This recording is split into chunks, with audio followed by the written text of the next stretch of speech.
नमस्कार श्रोते हो. साहित्य पंढरी या कथाकथन चॅनलवर तुम्हा सगळ्यांचं मनापासून स्वागत. श्रोते हो, आज तुम्ही ऐकणार आहात वर्षा पत्के थोटे यांच्याच चूक कोणाची या कादंबरीचा 17वा भाग, अर्थात शेवटचा भाग. श्रोते हो, तत्पूर्वी मला ही कादंबरी चॅनलवर वाचण्याची परवानगी दिली, मला ही कादंबरी पाठवली, याबद्दल वर्षाताईंचे मी मनापासून आभार मानतो. त्यांच्या कादंबरीचे जे प्रकाशक आहेत, मधुश्री प्रकाशन, यांचेही इतकी सुंदर कादंबरी आपल्यापर्यंत पोचवली त्याबद्दल त्यांचेही मनापासून आभार मानतो.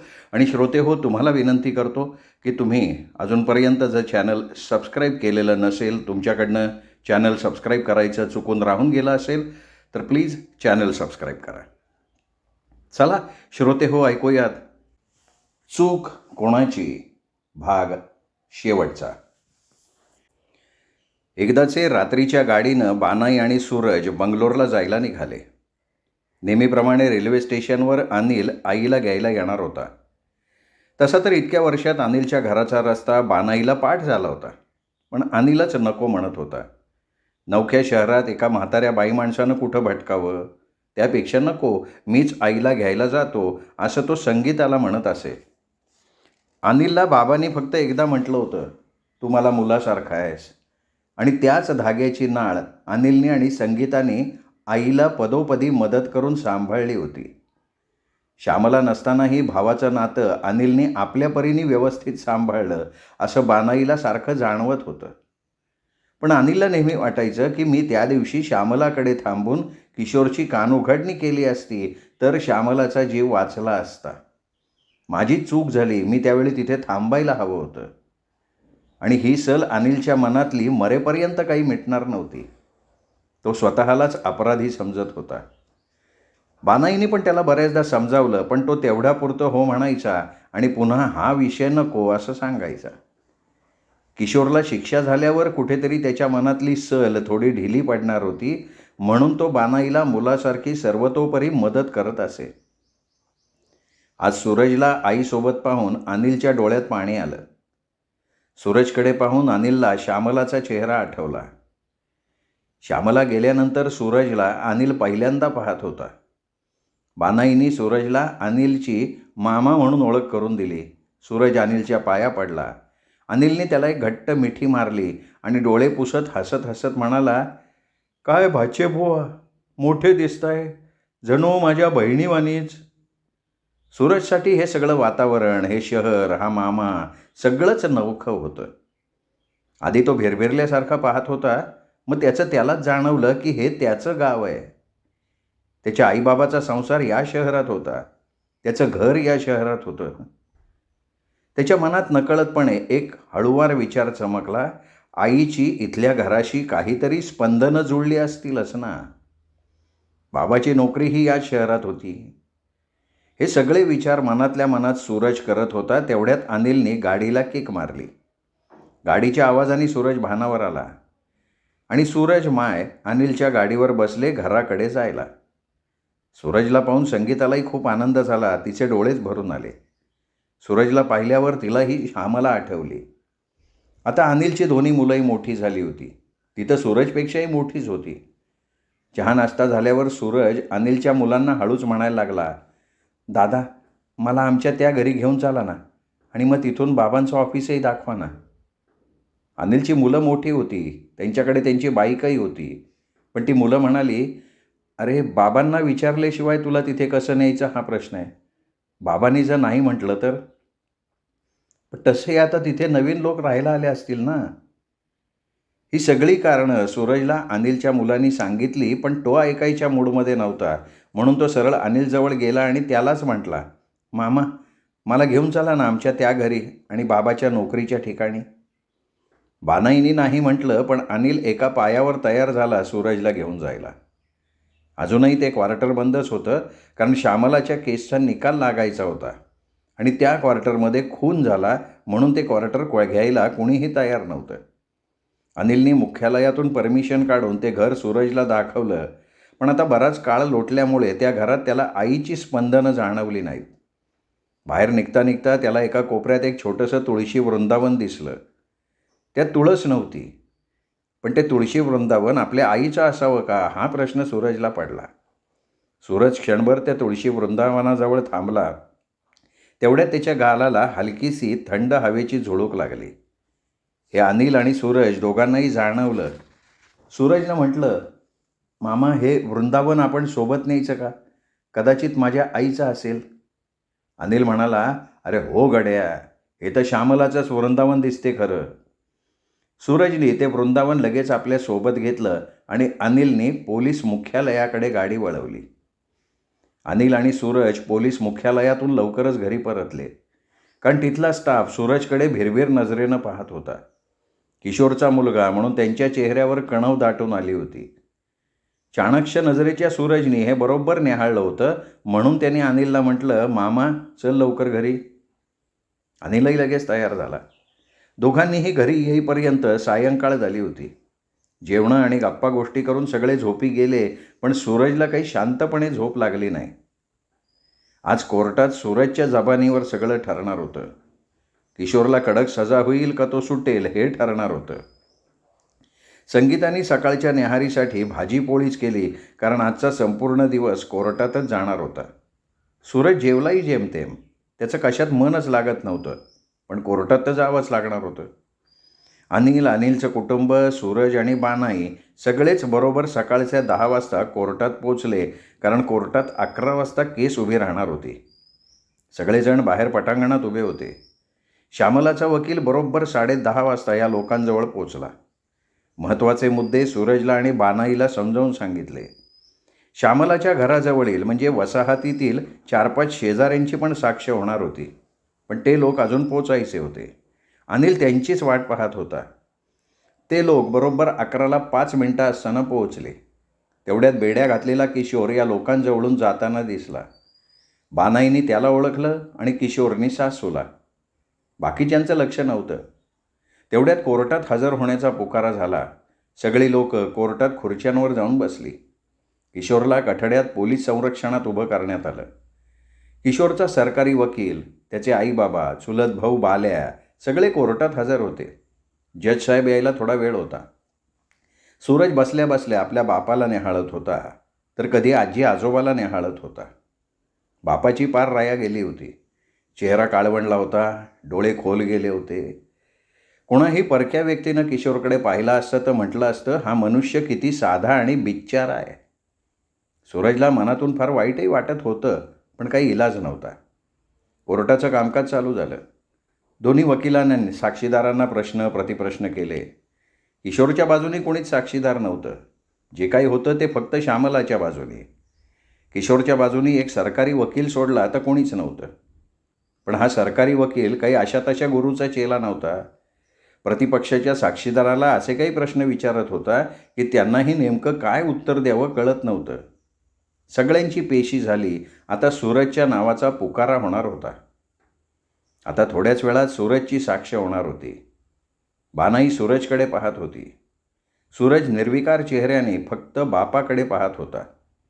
कोर्टातलं आत्तापर्यंतचं कामकाज पाहून त्याला एक प्रकारचा धीरही आला होता. तेवढेच सूरजच्या नावाचा पुकारा झाला. सूरज हाजीर हो. सूरज कठड्यात गेला. त्याच्या अगदी समोरच्या कठड्यात त्याचे बाबा आरोपी म्हणून उभे होते. आरोपही कसला, तर स्वतःच्याच आईला मारण्याचा. एवढ्याशा सूरजसाठी मोठा बाका प्रसंग उभा राहिला होता. दुश्मनावरही असा वाईट प्रसंग येऊ नये. एकीकडे जिवंत बाप आरोपीच्या पिंजऱ्यात, तर दुसरीकडे नाहक बळी गेलेली आई होती. पण म्हणतात ना, परिस्थिती माणसाला सगळं शिकवते, तसंच सूरजच्या बाबतीत होत होतं. सूरजने शपथेवर सांगितलं, खोटं बोलणार नाही, जे काही बोलेन ते खरं बोलेन. प्रतिपक्षाचे वकील उभे राहिले. त्यांनी पहिलाच प्रश्न काय विचारावा, समोरच्या आरोपीला तू ओळखतोस का? एवढंसं काय उत्तर देणार पोरगं ते? हो म्हटलं तर समोर अनेक प्रश्न उभे होते. कसा काय, कुठे पाहिलंस, कधी भेटलास? आणि नाही म्हटलं तर तुला तुझ्या जन्मदात्याची साधी ओळखही कोणी सांगितली नाही का? पण सूरज खरंच हुशार होता. त्याने अगदी समर्पक असं उत्तर दिलं, मी मोठा झाल्यानंतर आज पहिल्यांदा माझ्या बाबाला पाहतोय, तेही आरोपीच्या कठड्यात.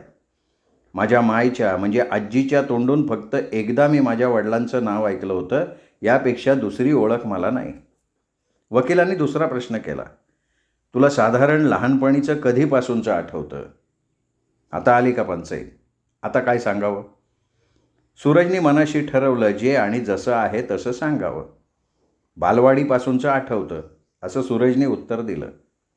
प्रतिपक्षाच्या वकिलांनी लगेच जज्जला म्हटलं, हा पॉईंट लक्षात घ्यावा की सूरजच्या आईचा म्हणजे श्यामलाचा जेव्हा खून झाला तेव्हा सूरज फक्त 3.5 वर्षांचा होता आणि बालवाडीत मुलं 4थ्या-5व्या वर्षी जातात. वकिलांनी सूरजला विचारलं, बालवाडी कुठे झाली तुझी तेव्हा? आजीच्या गावी झाली, घुंगशीला झाली, सूरज म्हणाला. पुन्हा हा एक पॉईंटही वकिलाला मिळाला. आणखी बरेच प्रश्न सूरजला विचारले गेले. या दरम्यान किशोर लेकाकडे पाहून मनातनं खूप आनंदी झाला होता. आपला लेक किती सुंदर दिसतोय, अगदी श्यामलासारखा. श्यामलाचं नाव मनात आलं आणि किशोर मनात सैरभैर झाला. त्याला लगेच हेही जाणवलं की सूरज किती हुशार आहे, इतक्या लहान वयात कशालाच घाबरत नाही आहे. सूरजही अधूनमधून बाबाकडे पाहत होता. प्रतिपक्षाचे प्रश्न पाहून केस डाऊन झाली असं सगळ्यांना वाटत होतंच, पण पक्षाचा वकील उभा राहिला आणि त्यांनी कसलासा एक कागद जज पुढे सादर केला. जजनी तो पेपर वाचला आणि सूरजला प्रश्न विचारायला सुरुवात करा अशी खूण केली. त्याप्रमाणे वकील सूरजला विचारायला लागला, सूरज, तुला काही बालवाडीच्या आधीचंही आठवतं आहे का? सूरज म्हणाला, मला थोडंसं अंधुकसं असं आठवतं आहे की कुणीतरी कुणाला तरी मारतं आहे, पण प्रत्यक्षापेक्षा मला रोजच्या स्वप्नात हे जरा जास्त स्पष्ट दिसतं की एक पुरुष एका स्त्रीला पोटात काहीतरी मारतोय. त्यानंतर बरेच प्रश्न झाले. किशोरच्या आईबाबांनाही बरंच विचारण्यात आलं. बानाई, अनिल या सगळ्यांनाही विचारण्यात आलं. अनिलच्या बायकोला, संगीतालाही अनेक प्रश्नांसोबत एक प्रश्न विचारण्यात आला. संगीताची साक्ष महत्त्वाची होती. तिला विचारण्यात आलं की अनिल आणि श्यामलाचं नातं काय होतं. तिने सांगितलं की ते दोघं एकमेकांना बहीण भाऊ मानत होते आणि दोघांनी एकमेकांना बहीण भावाप्रमाणे जीव लावलेला होता. किशोरच्या वागण्यामुळे श्यामला खूप परेशान होती. आई वडील दुःखी होतील म्हणून ती माहेरी काही सांगत नसे आणि मग अशा वेळी ती आमचा आधार घेत असे. श्यामला तिच्या घरी किशोरला शोधायला जा म्हणून किती वेळा यायला सांगायची. मी सुद्धा किशोर भाऊला बऱ्याच वेळेला समजावलं, पण किशोर भाऊ काय ऐकतच नसत. ते मलाच म्हणायचे, तुले काही माहिती नाही बाई, तुले साधी आहेस. पण मी शपथेवर सांगते, श्यामला माझी सख्खी नणंद नव्हती म्हणून काय झालं, माझ्या मिस्टरांनी श्यामलाला सख्ख्या बहिणीप्रमाणे जीव लावला आणि ती गेल्यानंतर आजही बहीण भावाचं नातं त्यांनी टिकवून ठेवलं आहे.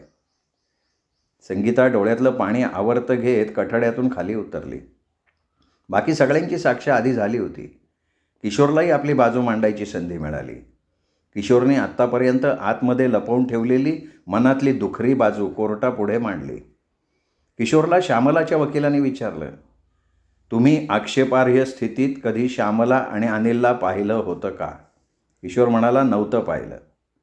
आणखीन बरेच प्रश्न त्याला विचारण्यात आले. तसाही किशोर आता फार बिच्चारा झाला होता. आतापर्यंत जज साहेबाचे दोन्हीकडचे साक्षी पुरावे, पोलीस पुरावे, पोस्टमार्टेम रिपोर्ट पुरावा, दोन्ही पक्षांचे सवाल प्रतिसवाल, उत्तरं या संपूर्ण केसच्या दरम्यान एकूण पडताळून झाले होते, ऐकून पाहून झाले होते. आता फक्त निकाल द्यायचा तेवढा बाकी होता. मध्येच एक ब्रेक झाला. ब्रेकनंतर जजसाहेब आपला आजच्या केसचा निकाल देणार होते. मध्यंतराची वेळ संपली. सगळे लोक आपापल्या जागेवर येऊन बसले. दोन्ही पक्षांचे वकील हजर झाले. सगळ्यांच्या नजरा जजसाहेबाच्या खुर्चीकडे स्थिरावल्या. कधी एकदाचे जजसाहेब येतात आणि काय निकाल देतात याची प्रतीक्षा सगळ्यांना लागून होती. पण सूरज मात्र निर्विकार होता, कारण निकाल काहीही लागला तरी त्याच्या विरोधातच लागणार होता. श्यामलाला न्याय मिळाला तर बापाला शिक्षा मिळाल्याचं दुःख आणि बाप सुटला तर आईसोबत अन्याय झाल्याचं दुःख. एवढा मोठा पेच उभा ठाकला होता त्या एवढ्याशा जीवासमोर. पण सूरज मात्र मोठा धीराचा होता. नव्हे तर परिस्थितीने त्याला सगळं शिकवलं होतं आणि आता तीच त्याच्या जीवनाची खऱ्या अर्थानं गुरु ठरली होती. किशोरला केलेल्या गुन्ह्याचा पश्चात्तापापेक्षा मुलगा मोठा झाला आणि आपण त्याला भेटूही शकत नाही, त्याच्याशी बोलूही शकत नाही, ही धग जास्त जाणवत होती. त्यांनी जेव्हापासनं सूरजला पाहिलं होतं तेव्हापासनं किशोर सूरजला डोळ्यात साठवून घ्यायचा प्रयत्न करत होता. सूरजचं लक्ष नसताना तो चोरून चोरून सूरजकडे पाहत होता. जजसाहेबांची कोर्टात एंट्री झाली. सगळे शांत झाले. प्रत्येकजण डोळ्यात प्राण आणून निकालाची वाट पाहू लागला होता. जज साहेबांनी आपला निकाल सांगायला सुरुवात केली. सगळे साक्षी पुरावे पडताळल्यानंतर आरोपी किशोर वासुदेवराव हा दोषी आहे हे कोर्टालाही मंजूर आहे. पण श्यामलाचा खून 4 भिंतींच्या आड झालेला असल्यामुळे तिथे प्रत्यक्षदर्शी पुरावा फक्त छोटा शकुला उर्फ सूरज होता. तो तेव्हा फक्त 3.5 वर्षांचा होता. आता तो मोठा झाला आहे. त्यावेळेसचं त्याला कितपत चांगल्या प्रकारे आठवतं हे सांगता येऊ शकत नाही. शेजारचे लोक श्यामला मरून पडल्यावर तिथे पोहोचले, किशोरनी दरवाजा उघडल्यानंतर. त्यामुळे लोकांनी श्यामलाच्या पोटात घुसलेला चाकू हा श्यामलाच्याच हातात होता हे जबानीत सांगितलेलं आहे. किशोरच्या हाती काहीही नव्हतं. जरी त्याच्या हाताला रक्त लागलेलं होतं तरी दोघांच्या झटापटीत किशोरच्या हाताला रक्त लागणं शक्य आहे. पण हा खून काही ठरवून केला गेलेला नाही. त्यामुळे हाताचे ठसे जरी किशोरचे असले तरी दोघांच्या भांडणामुळे श्यामलाचा जीव गेला हे मात्र नक्की. पोलिसांच्या जबानीतून हेच सत्य पुढे आलेलं आहे. या स्थितीमध्ये शंकेला वाव आहे. नेमका खून झाला का श्यामलानी रागाच्या भरात स्वतःचा चाकू स्वतःच्या पोटात खुपसून घेतला हे सांगता येत नाही. पण साक्षी पुरावे सबळ आहेत. सूरजची ट्रीटमेंट ज्या डॉक्टरकडे सुरू आहे त्यांनी मेडिकल रिपोर्टमध्ये असं म्हटलं आहे की सूरजच्या मनावर लहानपणी खूप मोठा आघात झालेला असावा, म्हणून सूरज झोपेत खूप घाबरतो आणि ओरडून उठतो. हा त्याचा रोग नसून त्याच्या आयुष्यात घडलेल्या घटनेची पार्श्वभूमी त्याच्या मनपटलावर उमटते आणि तो झोपेतच घाबरून घामाने ओलाचिंब होतो. कधीकधी तो त्या अवस्थेत लघवी पण करतो. तो मेंटली पूर्णपणे ठीक आहे. डॉक्टरांचा हा रिपोर्ट श्यामलाच्या या केसमध्ये फार महत्त्वाचा घटक ठरला आहे. हा तोच कागद होता जो श्यामलाच्या वकिलांनी जज साहेबांजवळ दिला होता. जज साहेब पुढे म्हणाले, या सर्व साक्षी पुराव्यांवरनं किशोर दोषी आहे हे कोर्टालाही मान्य आहे. पण त्याला प्रत्यक्ष खून करताना पाहणारा त्याचा मुलगा त्यावेळी अजाण होता आणि किशोरनी श्यामलाच्या पोटात चाकू खुपसला हे सिद्ध न झाल्यामुळे किशोरला मृत्यूदंडाची शिक्षा देता येणार नाही. त्यामुळे कोर्ट किशोरला जन्मठेपेची शिक्षा सुनावत आहे. कोर्टाने आपला न्याय सांगितला होता. किशोरला फाशी व्हावी ही श्यामलाच्या आईची मनोमन इच्छा होती. पण आयुष्यात मनासारखं नेहमीच कुठे घडतं. न्यायदेवता आंधळी आहे. जाणारा जीवानिशी जातो, पण जो गुन्हा करतो त्याच्या बाबतीत अनेक शक्यता पडताळल्या जातात. एक गुन्हेगार सुटला तरी चालेल, पण गुन्हेगार नसलेला नाहक बळी जायला नको हे धोरण न्यायदेवतेचं आहे. म्हणून बारकातली बारीक शक्यताही निकालात मोठी कामगिरी बजावून जाते. सूरज लहान असल्यामुळे त्याची साक्ष गृहीत धरली गेली नाही आणि कोणी श्यामलाच्या पोटात चाकू खुपसला हे सिद्ध होऊ शकलं नाही. कोर्टाचा निकाल लागला होता. न्यायाधीशांनी शांत स्वरात शिक्षा उच्चारली. आरोपीला जन्मठेपेची शिक्षा सुनावण्यात येत आहे. एवढा ऐकताच सभागृहात एक क्षणभर शांतता पसरली. किशोरच्या आईबाबांना फाशीपेक्षा जन्मठेप सुकर वाटली.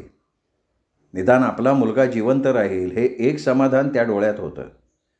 पण बानाई, अनिलचं कुटुंब यांना कोर्टाचा निर्णय ऐकून अपार दुःख झालं.